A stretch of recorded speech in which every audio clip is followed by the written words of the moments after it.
As-Syama'il. Kepribadian dan budi pekerti Rasulullah Shallallahu Alaihi Wasallam. Muhammad bin Isa bin Saurah bin Musa bin Ad-Dahak As-Sulami. Imamat Tirmidzi. Bentuk tubuh Rasulullah Shallallahu Alaihi Wasallam. Rasulullah Shallallahu Alaihi Wasallam bukanlah orang yang berperawakan terlalu tinggi, namun tidak pula pendek. Kulitnya tidak putih bule juga tidak sawo matang. Rambutnya ikal, tidak terlalu keriting dan tidak pula lurus kaku. Beliau diangkat Allah menjadi Rasul dalam usia 40 tahun. Beliau tinggal di Mekah sebagai Rasul 10 tahun dan di Madinah 10 tahun. Beliau pulang ke Rahmatullah dalam usia 60 tahun. Pada kepala dan janggutnya tidak terdapat sampai 20 lembar rambut yang telah berwarna putih.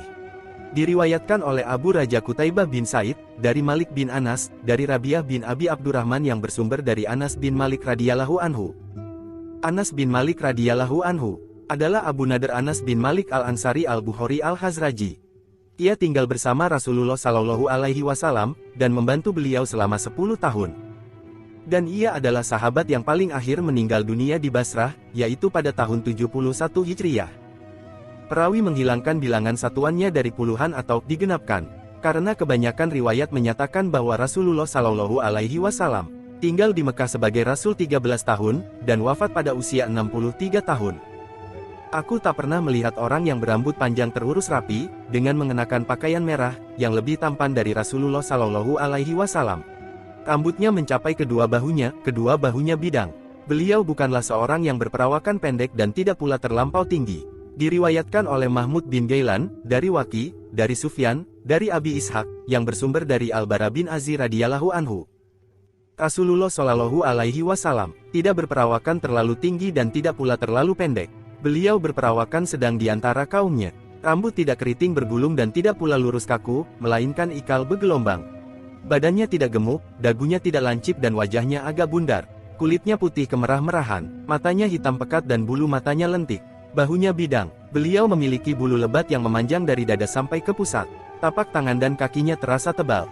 Bila beliau berjalan dengan tegap seakan-akan beliau turun ke tempat yang rendah. Bila beliau berpaling maka seluruh badannya ikut berpaling. Di antara kedua bahunya terdapat khatamun nubuwah, yaitu tanda kenabian. Beliau memiliki hati yang paling pemurah di antara manusia. Ucapannya merupakan perkataan yang paling benar di antara semua orang. Perangainya amat lembut dan beliau paling ramah dalam pergaulan. Barang siapa melihatnya, pastilah akan menaruh hormat padanya. Dan barang siapa pernah berkumpul dengannya kemudian kenal dengannya tentulah ia akan mencintainya. Orang yang menceritakan sifatnya, pastilah akan berkata, belum pernah aku melihat sebelum dan sesudahnya orang yang seistimewa beliau Shallallahu Alaihi Wasallam. Diriwayatkan oleh Ahmad bin Ubadah Adabi al-Basri. Juga diriwayatkan oleh Ali bin Hur dan Abu Ja'far bin Muhammad bin al-Husain, dari Isa bin Yunus, dari Umar bin Abdullah, dari Ibrahim bin Muhammad, dari salah seorang putra Ali bin Abi Talib, yang bersumber dari Ali bin Abi Talib karamallahu wajhah. Telah diperlihatkan kepadaku para nabi. Adapun Nabi Musa alaihi salam, bagaikan seorang laki-laki dari suku Syanuah. Kulihat pula Nabi Isa bin Maryam alaihi salam. Ternyata orang yang pernah kulihat mirip kepadanya adalah Urwah bin Mas'ud. Kulihat pula Nabi Ibrahim alaihi salam. Ternyata orang yang mirip kepadanya adalah kawan kalian ini, yaitu Nabi Shallallahu Alaihi Wasallam sendiri. Kulihat Jibril ternyata orang yang pernah kulihat mirip kepadanya adalah Dihyah. Diriwayatkan oleh Qutaibah bin Sa'ad dari Laits bin Said, dari Abi Zubair yang bersumber dari Jabir bin Abdullah radhiyallahu anhu. Suku Syanuah terdapat di Yaman perawakan mereka sedang. Urwah bin Mas'ud As-Sakafi adalah sahabat Rasulullah Shallallahu Alaihi Wasallam. Ia memeluk Islam pada tahun 9 Hijriyah. Dia adalah seorang sahabat Rasulullah Shallallahu Alaihi Wasallam yang mengikuti jihad fisabilillah setelah perang Badar. Ia pun merupakan salah seorang pengikut Bayatur Ridwan yang bersejarah. Rasulullah mempunyai gigi seri yang renggang. Bila beliau berbicara terlihat seperti ada cahaya yang memancar keluar antara kedua gigi serinya itu.